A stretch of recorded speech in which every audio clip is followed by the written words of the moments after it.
सूर्यस्तोत्रम्।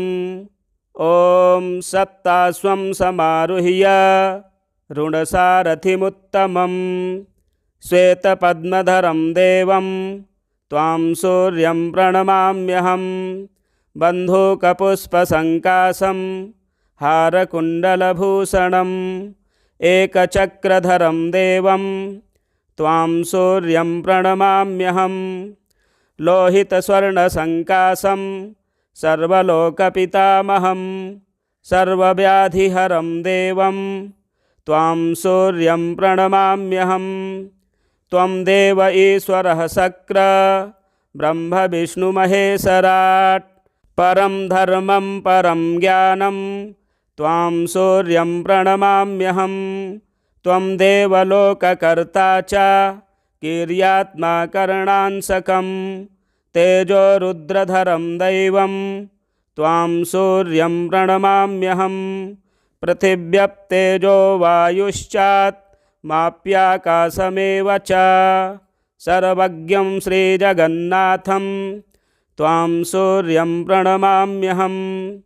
अखण्डमण्डलाकारं व्याप्तं येन चराचरं गगनालिङ्गमाराध्यं त्वां सूर्यं प्रणमाम्यहं। निर्मलं निर्विकल्पं च निर्विकारं निरामयं जगत्कर्ता जगद्धर्तास्त्वां सूर्यं प्रणमाम्यहं।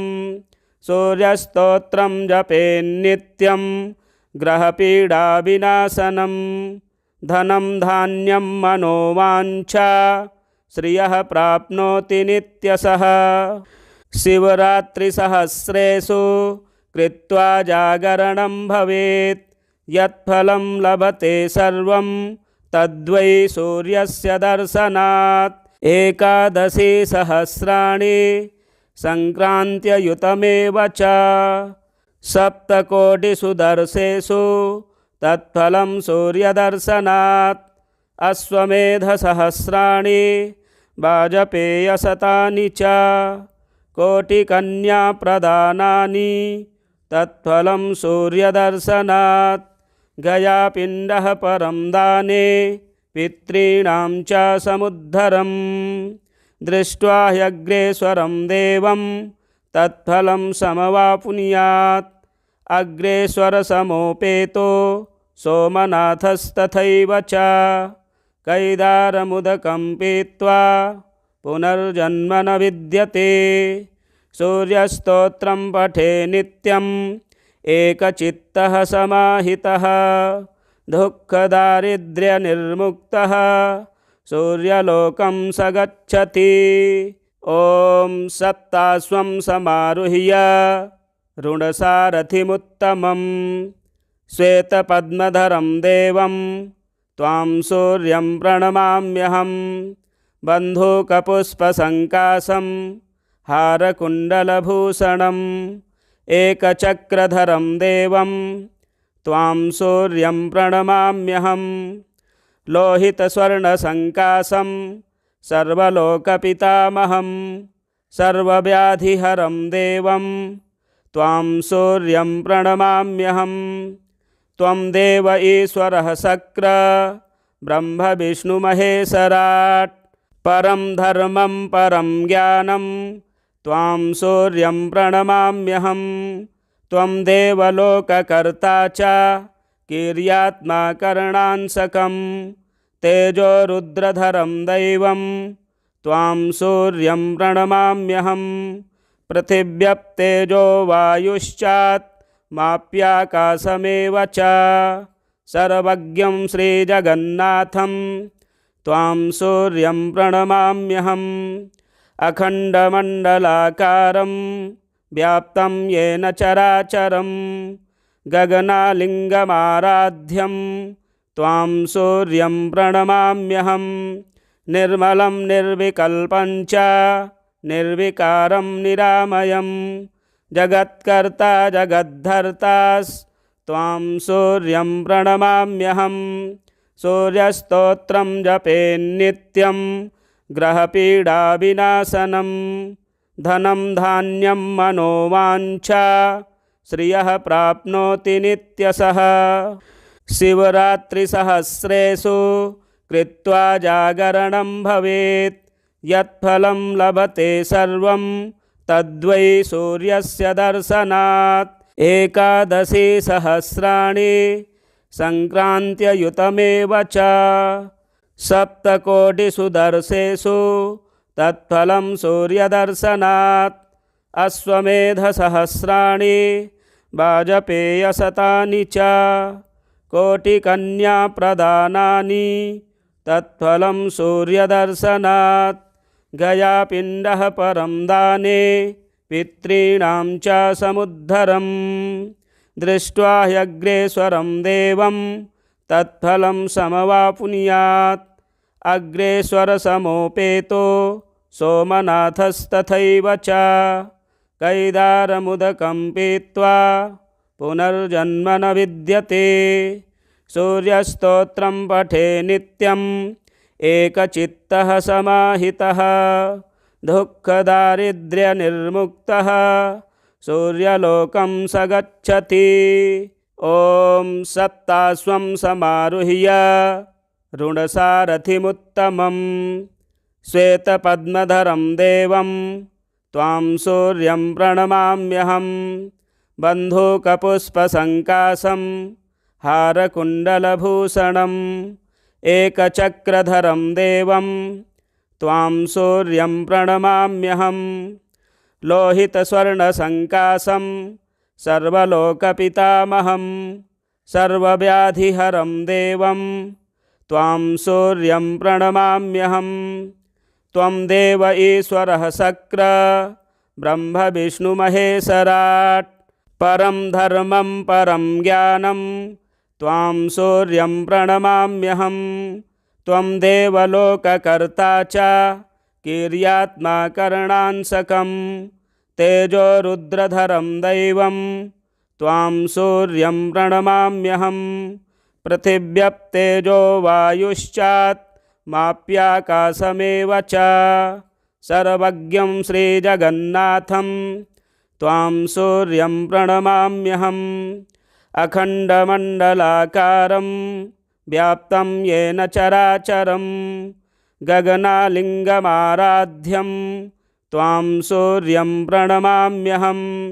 निर्मलं निर्विकल्पं च निर्विकारं निरामयं, जगत्कर्ता जगद्धर्तास्त्वां सूर्यं प्रणमाम्यहं। सूर्यस्तोत्रं जपेन्नित्यं ग्रहपीडाविनाशनं, धनं धान्यं मनोवाञ्छा श्रियः प्राप्नोति नित्यशः।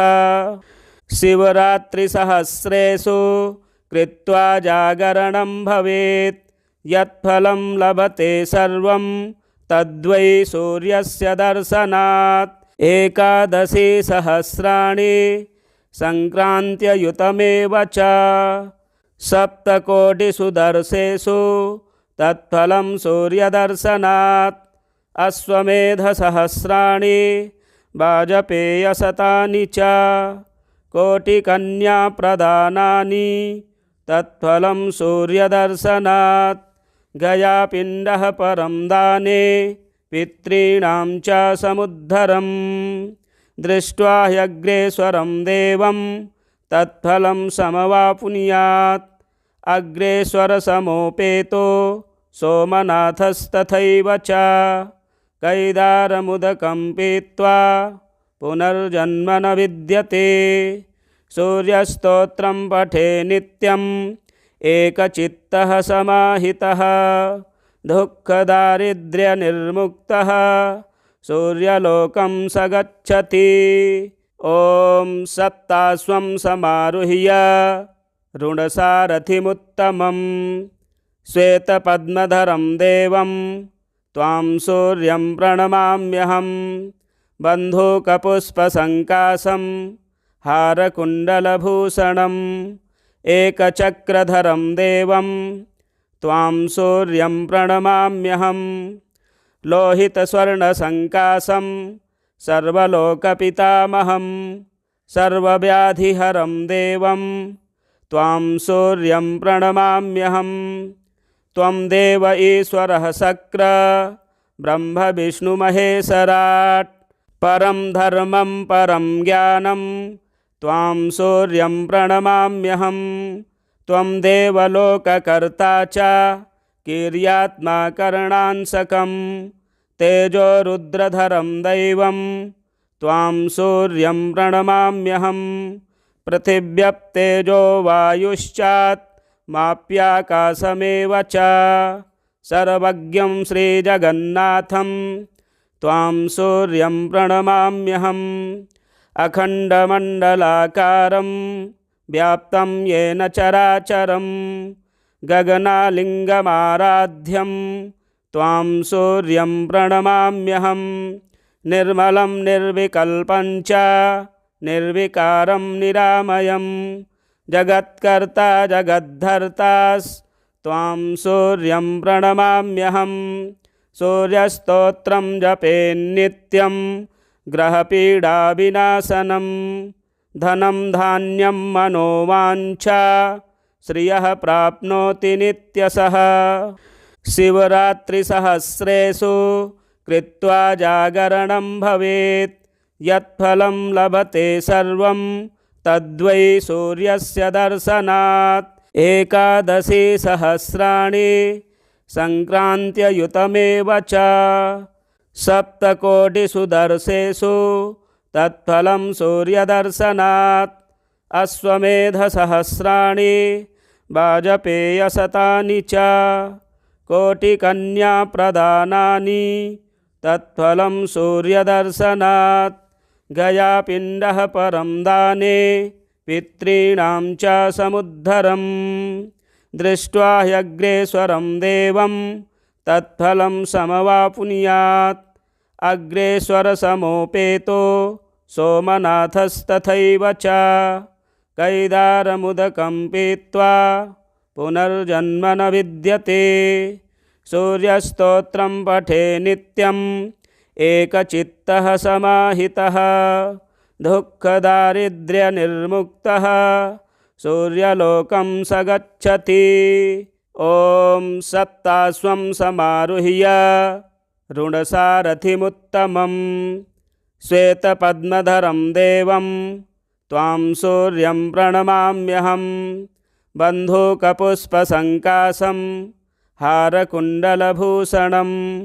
एकचक्रधरं देवं त्वां सूर्यं प्रणमाम्यहं लोहितस्वर्णसङ्काशं सर्वलोकपितामहं सर्वव्याधिहरं देवं त्वां सूर्यं प्रणमाम्यहं त्वं देव ईश्वरः शक्र ब्रह्म विष्णु महेश्वराट् परं धर्मं परं ज्ञानं त्वां सूर्यं प्रणमाम्यहं त्वं देवलोककर्ता च कीर्यात्मा करणांसकं तेजो रुद्रधरं दैवं त्वां सूर्यं प्रणमाम्यहं पृथिव्यप्तेजो वायुश्चात्माप्याकाशमेव च सर्वज्ञं श्रीजगन्नाथं त्वां सूर्यं प्रणमाम्यहम् अखण्डमण्डलाकारं व्याप्तं येन चराचरं गगनालिङ्गमाराध्यं त्वां सूर्यं प्रणमाम्यहं निर्मलं निर्विकल्पं च निर्विकारं निरामयं जगत्कर्ता जगद्धर्तास्त्वां सूर्यं प्रणमाम्यहं सूर्यस्तोत्रं जपेन्नित्यं ग्रहपीडाविनाशनं धनं धान्यं मनोवाञ्छा श्रियः प्राप्नोति नित्यशः शिवरात्रिसहस्रेषु कृत्वा जागरणं भवेत् यत्फलं लभते सर्वं तद्वै सूर्यस्य दर्शनात् एकादशी सहस्राणि संक्रान्त्ययुतमेव च सप्तकोटिषु दर्शेषु तत्फलं सूर्यदर्शनात् अश्वमेधसहस्राणि वाजपेयशतानि च कोटिकन्याप्रदानानि तत्फलं सूर्यदर्शनात् गयापिण्डः परं दाने पितॄणां च समुद्धरम् दृष्ट्वा ह्यग्रेश्वरं देवं तत्फलं समवाप्नुयात् अग्रेश्वरसमोपेतो सोमनाथस्तथैव च कैदारमुदकं पीत्वा पुनर्जन्म न विद्यते सूर्यस्तोत्रं पठे नित्यम् एकचित्तः समाहितः दुःखदारिद्र्यनिर्मुक्तः सूर्यलोकं स गच्छति।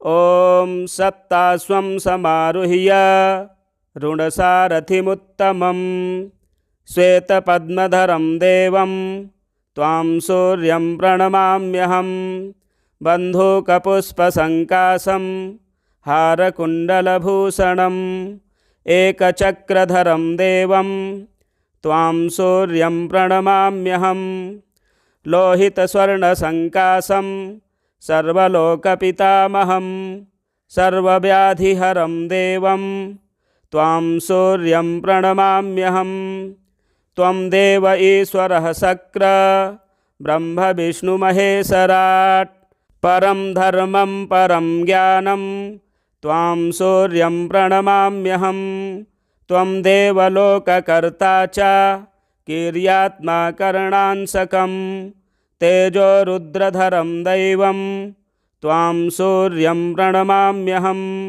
पृथिव्यप्तेजो वायुश्चात् माप्याकाशमेव च सर्वज्ञं श्रीजगन्नाथं त्वां सूर्यं प्रणमाम्यहं अखण्डमण्डलाकारं व्याप्तं येन चराचरं गगनालिङ्गमाराध्यं त्वां सूर्यं प्रणमाम्यहं निर्मलं निर्विकल्पं च निर्विकारं निरामयं जगत्कर्ता जगद्धर्तास्त्वां सूर्यं प्रणमाम्यहं सूर्यस्तोत्रं जपेन्नित्यं ग्रहपीडाविनाशनं धनं धान्यं मनोवाञ्छा श्रियः प्राप्नोति नित्यशः शिवरात्रिसहस्रेषु कृत्वा जागरणं भवेत् यत्फलं लभते सर्वं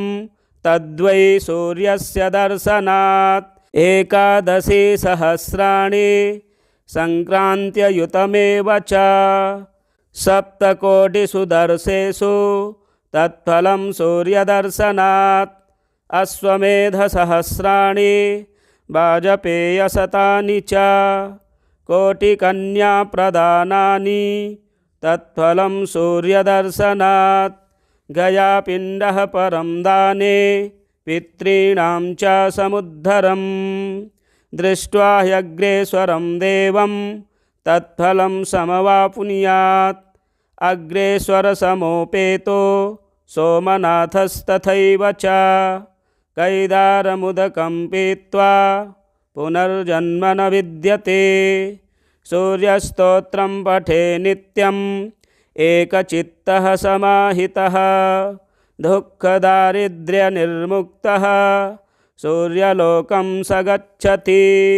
ॐ सप्ताश्वं समारुह्य ऋणसारथिमुत्तमं श्वेतपद्मधरं देवं त्वां सूर्यं प्रणमाम्यहं बन्धूकपुष्पसङ्कासं हारकुण्डलभूषणम् एकचक्रधरं देवं त्वां सूर्यं प्रणमाम्यहं लोहितस्वर्णसङ्कासं सर्वलोकपितामहं सर्वव्याधिहरं देवं त्वां सूर्यं प्रणमाम्यहं त्वं देव ईश्वरः शक्र ब्रह्म विष्णुमहेश्वराट् परं धर्मं परं ज्ञानं त्वां सूर्यं प्रणमाम्यहं त्वं देवलोककर्ता च कीर्यात्मा करणांसकं तेजो रुद्रधरं दैवं त्वां सूर्यं प्रणमाम्यहं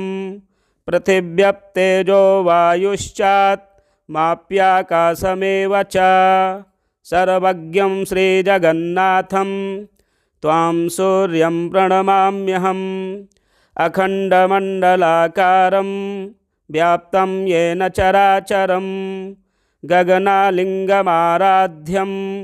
त्वां सूर्यं प्रणमाम्यहं निर्मलं निर्विकल्पं च निर्विकारं निरामयं जगत्कर्ता जगद्धर्तास्त्वां सूर्यं प्रणमाम्यहं सूर्यस्तोत्रं जपेन्नित्यं ग्रहपीडाविनाशनं धनं धान्यं मनोवाञ्छा श्रियः प्राप्नोति नित्यशः शिवरात्रिसहस्रेषु कृत्वा जागरणं भवेत् यत्फलं लभते सर्वं तद्वै सूर्यस्य दर्शनात् एकादशी सहस्राणि संक्रान्त्ययुतमेव च सप्तकोटिषु दर्शेषु तत्फलं सूर्यदर्शनात् अश्वमेधसहस्राणि वाजपेयशतानि च कोटिकन्याप्रदानानि तत्फलं सूर्यदर्शनात् गयापिण्डः परं दाने पितॄणां च समुद्धरम् दृष्ट्वा ह्यग्रेश्वरं देवं तत्फलं समवाप्नुयात् अग्रेश्वरसमोपेतो सोमनाथस्तथैव च कैदारमुदकं पीत्वा पुनर्जन्म न विद्यते सूर्यस्तोत्रं पठे नित्यम् एकचित्तः समाहितः दुःखदारिद्र्यनिर्मुक्तः सूर्यलोकं स गच्छति। ॐ सप्ताश्वं समारुह्य रुणसारथिमुत्तमं श्वेतपद्मधरं देवं त्वां सूर्यं प्रणमाम्यहं बन्धूकपुष्पसङ्काशं हारकुण्डलभूषणम् एकचक्रधरं देवं त्वां सूर्यं प्रणमाम्यहं लोहितस्वर्णसङ्काशं सर्वलोकपितामहं सर्वव्याधिहरं देवं त्वां सूर्यं प्रणमाम्यहं त्वं देव ईश्वरः शक्र ब्रह्मविष्णुमहेश्वराट् परं धर्मं परं ज्ञानं त्वां सूर्यं प्रणमाम्यहं त्वं देवलोककर्ता च कीर्यात्मा करणांसकं तेजो रुद्रधरं दैवं त्वां सूर्यं प्रणमाम्यहं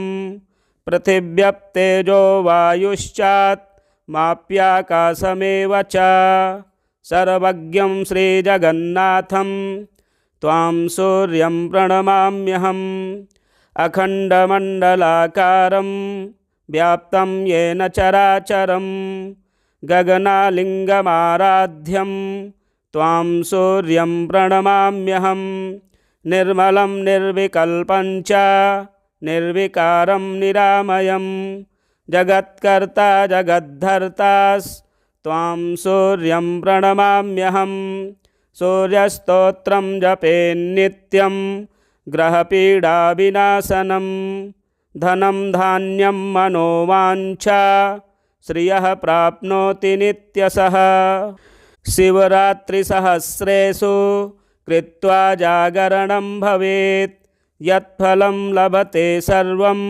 तद्वै सूर्यस्य दर्शनात् एकादशी सहस्राणि संक्रान्त्ययुतमेव च सप्तकोटिषु दर्शेषु तत्फलं सूर्यदर्शनात् अश्वमेधसहस्राणि वाजपेयशतानि च कोटिकन्याप्रदानानि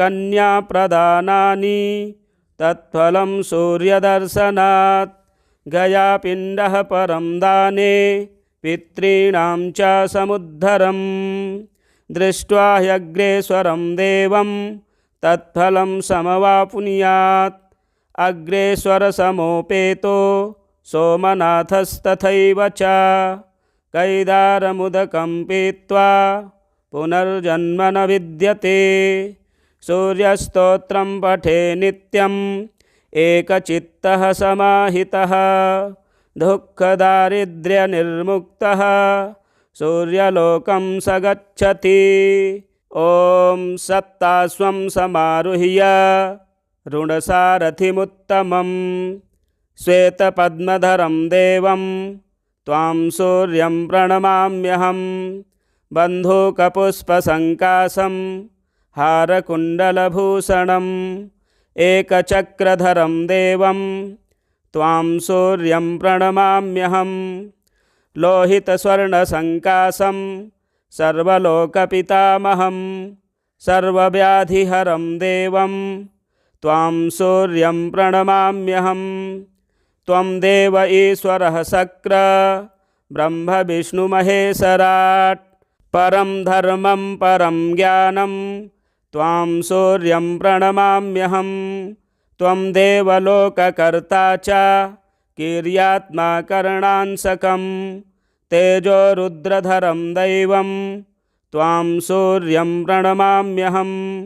पृथिव्यप्तेजो वायुश्चात् माप्याकाशमेव च सर्वज्ञं श्रीजगन्नाथं त्वां सूर्यं प्रणमाम्यहम् अखण्डमण्डलाकारं व्याप्तं येन चराचरं गगनालिङ्गमाराध्यं त्वां सूर्यं प्रणमाम्यहं निर्मलं निर्विकल्पं च निर्विकारं निरामयं जगत्कर्ता जगद्धर्तास्त्वां सूर्यं प्रणमाम्यहं सूर्यस्तोत्रं जपेन्नित्यं ग्रहपीडाविनाशनं धनं धान्यं मनोवाञ्छा श्रियः प्राप्नोति नित्यशः शिवरात्रिसहस्रेषु कृत्वा जागरणं भवेत् यत्फलं लभते सर्वं तद्वै सूर्यस्य दर्शनात् एकादशी सहस्राणि संक्रान्त्ययुतमेव च सप्तकोटिषु दर्शेषु तत्फलं सूर्यदर्शनात् अश्वमेधसहस्राणि वाजपेयशतानि च कोटिकन्याप्रदानानि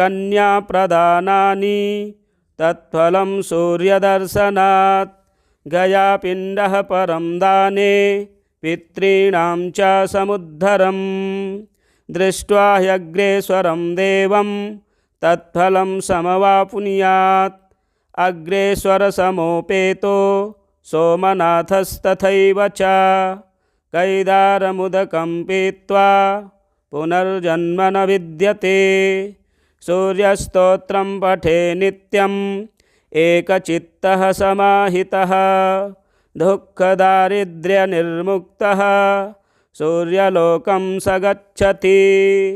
ॐ सत्तास्वं समारुह्य ऋणसारथिमुत्तमं श्वेतपद्मधरं देवं त्वां सूर्यं प्रणमाम्यहं बन्धूकपुष्पसङ्काशं हारकुण्डलभूषणम् एकचक्रधरं देवं त्वां सूर्यं प्रणमाम्यहं लोहितस्वर्णसङ्काशं सर्वलोकपितामहं सर्वव्याधिहरं देवं त्वां सूर्यं प्रणमाम्यहं त्वं देव ईश्वरः शक्र ब्रह्मविष्णुमहेश्वराट् परं धर्मं परं ज्ञानं त्वां सूर्यं प्रणमाम्यहं त्वं देवलोककर्ता च कीर्यात्मा करणांसकं तेजो रुद्रधरं दैवं त्वां सूर्यं प्रणमाम्यहं पृथिव्यप्तेजो वायुश्चात् माप्याकाशमेव च सर्वज्ञं श्रीजगन्नाथं त्वां सूर्यं प्रणमाम्यहम् अखण्डमण्डलाकारं व्याप्तं येन चराचरं गगनालिङ्गमाराध्यं त्वां सूर्यं प्रणमाम्यहं निर्मलं निर्विकल्पं च निर्विकारं निरामयं जगत्कर्ता जगद्धर्तास्त्वां सूर्यं प्रणमाम्यहं सूर्यस्तोत्रं जपेन्नित्यं ग्रहपीडाविनाशनं धनं धान्यं मनोवाञ्छा श्रियः प्राप्नोति नित्यशः शिवरात्रिसहस्रेषु कृत्वा जागरणं भवेत् यत्फलं लभते सर्वं तद्वै सूर्यस्य दर्शनात्। एकादशी सहस्राणि संक्रान्त्ययुतमेव च सप्तकोटिषु दर्शेषु तत्फलं सूर्यदर्शनात्। अश्वमेधसहस्राणि वाजपेयशतानि च कोटिकन्याप्रदानानि तत्फलं सूर्यदर्शनात्। गयापिण्डः परं दाने पितॄणां च समुद्धरम् दृष्ट्वा ह्यग्रेश्वरं देवं तत्फलं समवाप्नुयात्। अग्रेश्वरसमोपेतो सोमनाथस्तथैव च कैदारमुदकं पीत्वा पुनर्जन्म न विद्यते। सूर्यस्तोत्रं पठे नित्यम् एकचित्तः समाहितः दुःखदारिद्र्यनिर्मुक्तः सूर्यलोकं स गच्छति। ॐ सप्ताश्वं समारुह्य रुणसारथिमुत्तमं श्वेतपद्मधरं देवं त्वां सूर्यं प्रणमाम्यहं। बन्धूकपुष्पसङ्काशं हारकुण्डलभूषणम् एकचक्रधरं देवं त्वां सूर्यं प्रणमाम्यहं। लोहितस्वर्णसङ्काशं सर्वलोकपितामहं सर्वव्याधिहरं देवं त्वां सूर्यं प्रणमाम्यहं। त्वं देव ईश्वरः शक्र ब्रह्म विष्णुमहेश्वराट् परं धर्मं परं ज्ञानं त्वां सूर्यं प्रणमाम्यहं। त्वं देवलोककर्ता च कीर्यात्मा करणांसकं तेजो रुद्रधरं दैवं त्वां सूर्यं प्रणमाम्यहं। पृथिव्यप्तेजो वायुश्चात्माप्याकाशमेव च सर्वज्ञं श्रीजगन्नाथं त्वां सूर्यं प्रणमाम्यहम्। अखण्डमण्डलाकारं व्याप्तं येन चराचरं गगनालिङ्गमाराध्यं त्वां सूर्यं प्रणमाम्यहं। निर्मलं निर्विकल्पं च निर्विकारं निरामयं जगत्कर्ता जगद्धर्तास्त्वां सूर्यं प्रणमाम्यहं।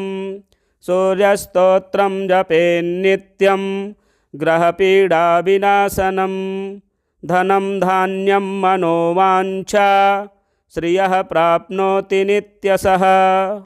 शिवरात्रिसहस्रेषु कृत्वा जागरणं भवेत् यत्फलं लभते सर्वं तद्वै सूर्यस्य दर्शनात्। एकादशी सहस्राणि संक्रान्त्ययुतमेव च सप्तकोटिषु दर्शेषु तत्फलं सूर्यदर्शनात्। अश्वमेधसहस्राणि वाजपेयशतानि च कोटिकन्याप्रदानानि तत्फलं सूर्यदर्शनात्। गयापिण्डः परं दाने पितॄणां च समुद्धरम् दृष्ट्वा ह्यग्रेश्वरं देवं तत्फलं समवाप्नुयात्। अग्रेश्वरसमोपेतो सोमनाथस्तथैव च कैदारमुदकं पीत्वा पुनर्जन्म न विद्यते। सूर्यस्तोत्रं पठे नित्यम् एकचित्तः समाहितः दुःखदारिद्र्यनिर्मुक्तः सूर्यलोकं स गच्छति। इति सूर्यस्तोत्रं सम्पूर्णम्। प्रिय